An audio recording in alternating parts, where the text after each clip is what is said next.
вы неосознанно кормите своих детей наркотиками. Что обычно дают детям от кашля?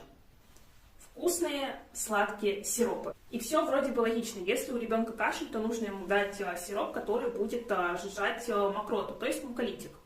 Но если мокрота будет слишком жидкой, то она будет дальше продвигаться в нижние дыхательные пути.